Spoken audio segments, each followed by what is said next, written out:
Hello again. In Karel von Baalen's book, The Chaos of Cults, and the chapter on Bahai, Baha'ism, where the second part, page 150, he's talking about their habit of building temples to promote their religion. Von Baalen says one would think that the frightfully outlandish names in use among Baha'is would tend to make the movement unpopular. The Baha'is, however, do not shrink from pointing to their great temple as Mashrikul Adkar, and with this temple they conjure. It has cost more money and time to complete this temple than seems to have been originally expected, and the dream of building similar structures in every state of the Union has, for the time being at least, been abandoned. The temple at Wilmette, near Chicago, embodies in visible form many of the ideals of the cult, and is its chief means of propaganda.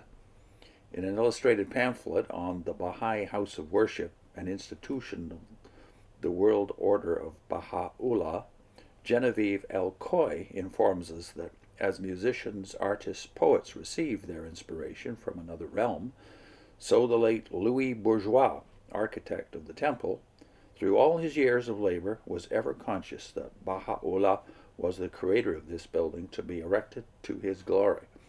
When the man-made creeds are stripped away from all the religions, we find nothing left but harmony. Today, however, religion is so entangled in the superstitions and hypotheses of men that it must needs be stated in a new form to be once again pure and undefiled. Likewise, in architecture, those fundamental structural lines which originated in the faith of all religions are the same, but so covered over are they with the decorations picturing creed upon creed and superstition upon superstition that we must needs lay them aside and create a new form or ornamentation. Into this new design, then, of the temple is woven in symbolic form the great Bahai teaching of unity, the unity of all religions and of mankind.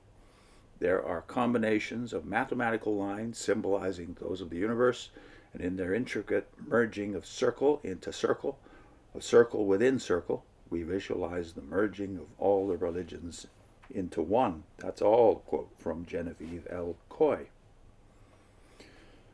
Now, Von Baalen goes on, we shall not weary the reader with a detailed account of the cost. This is in 1962, he's editing this form of the book, The Chaos of Cults. He says, at that point, $895,000 has been spent, and the end is not yet. Then he goes back to quoting from their own materials. When the Mashrikul Adkar at Wilmette is completed, it will include a hospital and dispensary, a school for orphan children, a hospice, and a college for higher scientific education. In these institutions, the principle of the oneness of mankind will be put into concrete practice. Their services will be dispensed irrespective of color, race, and nationality. End of quote. The scientific college, we are told, is included because, quote, religion and science are the two wings upon which man's intelligence can soar into the heights with which the human soul can progress, end of quote. There are 9 entrances into the Nonagon temple, each one representing one of the 9 great religions, and all together leading into the inner sanctuary of truth. From the headquarters of the National Spiritual Assembly of Baha'is in the U.S. and Canada, we are also informed that, quote, when the interior decoration is completed, the central hall of the Wilmette Temple will be open for daily prayer and meditation, and for meetings consisting only of reading from the words of Baha'u'llah and Abdu'l-Baha, end of quote. The work on the Great Temple appears to proceed, but slowly. In a letter dated February 21st, 1942, Mr. Horace Halley, Secretary of the National Spiritual Assembly of the Baha'is of Wilmette, Illinois, informs me thus, quote, since the pamphlet by Genevieve L. Coy was published, the work of external decoration has been carried forward to a point very near completion. The enclosed photograph, taken December 18th, shows the progress on the main story, which is now nearly completed, except for 2 of the 9 sides. We hope that this work can be done before the fall of 1942 and at the same time construct the circular steps which are to surround the building. When this construction work is finished, the exterior of the building will be complete, but the work of the interior is still to be done. We do not plan any immediate work on the interior, but assume that after a few years a definite scheme of interior decoration and arrangement will be undertaken. End of quote. Compare with this slow financial sacrifice for the movement's chief enterprise the remark of W.M. Miller, who said, quote, "It is startling to read in the census statistics as given by the Baha'is of America that whereas the property of the Bahai Temple in Chicago is worth more than $1 million, the amount given in 1936 by the members of the cause to charity was only $281. Even if this figure is incorrect, we wish that the Baha'is would show their love more in deed than in word, if they would win our confidence. How much more convincing a great medical mission in India or Tibet than $1 million temple in Chicago, beautiful as the Mashrikul Azkar may be." End of quote.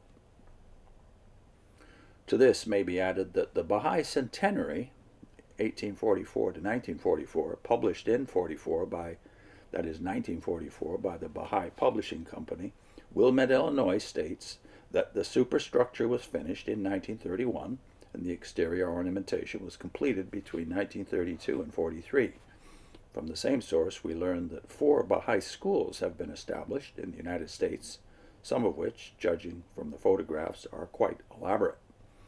Of the temple, this source states, quote, "Records of daily visitors kept since July 1, 1932, show that the total number who went through the building with Bahai guides up to October 1, 1943, was 164,360. To deal with this throng of inquirers, a body of temple guides has been rendering service, its members prepared by a special course of instructions based upon long experience with the types of question asked and the information desired." End of quote. The year 1953 marked a holy year for Baha'is, it being the 100th anniversary of the call of the founder, Baha'u'llah, to his mission. Pioneers went as far north as Yellowknife, Alberta, Whitehorse, Baker Lake, and Arctic Bay. This was the opening of a 10-year crusade by Ruhi Khanum, the former Mary Maxwell of Montreal, and the wife of Shoghi Effendi, the present guardian and international head of the faith. Baha'is consider it encouraging that during these 100 years, Baha'ism from its native land, Iran, has spread to 124 countries. Its followers are of diversified cultures, races, and nations. Its teachings are based upon the principles of the oneness of mankind, the unity of religions, and justice without principles. Justice without principles, that's odd. Now, von Baalen says, meanwhile, as Baha'ism obtains a firmer footing, the lines of membership are being drawn more tightly.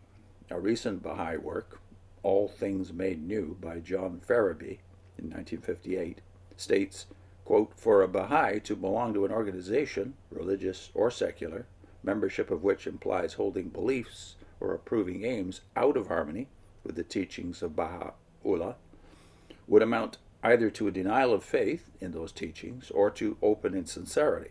Anyone applying for membership of the Baha'i community who is unwilling to relinquish membership in such an organization proves by his unwillingness that he has not fully understood the Baha'i teachings, and consequently he is unacceptable.